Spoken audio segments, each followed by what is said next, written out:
Okay, today we're going to do a little Velk 101 to make sure you guys understand how all the mechanics works. Velk has two phases that he switches back and forth between, caskets and non-caskets. So he starts off in non-caskets. There are 4 skills that he uses every non-casket phase. The order that they are used in is random, but he always uses each skill once before caskets drop.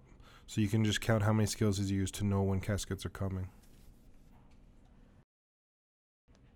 So we're going to take a look at each of these skills. We'll watch them from a couple different point of views, and I'll talk a little bit about them.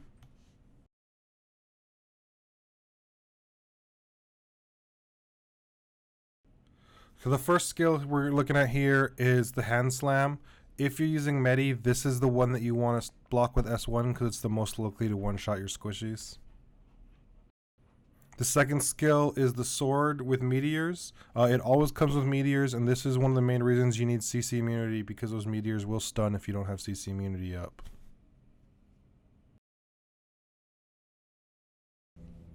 The next skill is Mana Drain. Velk applies this Mana Drain to anyone in melee range, and if you're using your tank as the cleanse, it can be a real problem. That's why you need to build a lot of mana per attack into your tank set if they are the cleanse. And the last skill is the knockback. One important thing to note is if you are running the Shay, you need to have cancelled your active skill before the knockback happens, because Shay stacks trance on skill end, so you need to have ended the skill or it will mess up your trance stacks. Also, after the cleanse, you want to let Shay walk out of the lava before you start restacking your skills. I know you want to get CC immunity up right away, but the longer you stand in the lava, this applies to everyone, you're going to get a debuff that increases damage for the rest of the fight, so you need to get out of there as quick as possible. Okay, so now let's watch this phase again and talk about another mechanic. You'll notice up at the top on Velk's debuffs right now, he's got one that is counting upwards. That counts up to 400, and then meteors fall that stun. So there you get the meteors on the hand slap, and you get another set of meteors whenever that hits 400. So if you are the cleanse and you're getting knocked back into lava when that counter is very close to 400, you want to wait for those meteors to fall before you cleanse, or else your CC immunity won't be back up, and you'll stand up and then immediately get stunned in the lava again. The second phase Velk goes into is the casket phase. Velk summons a set of 4 caskets and does an AoE fire breath. When those caskets die, he summons 4 more caskets, gets knocked down. Those caskets have unlimited hit points, and you have 8 seconds to hit everyone.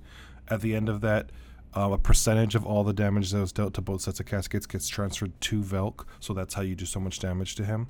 It's very important to make sure you kill the caskets if possible, because it'll decrease the amount of damage you're taking from the fire a lot.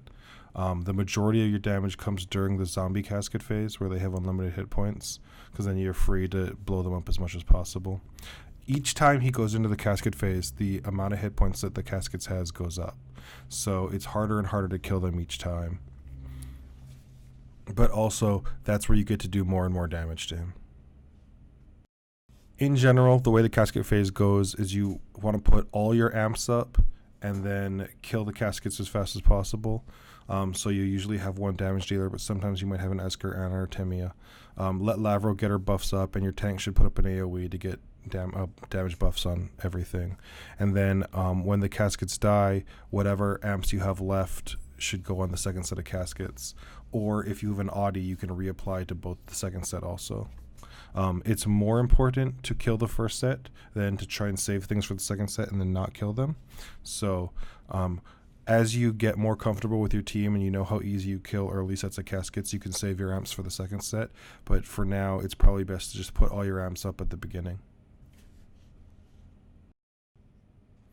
That about covers the basics of how the Velk fight works. If you have any questions about how a specific hero plays or what gear lines you're looking for, just let me know.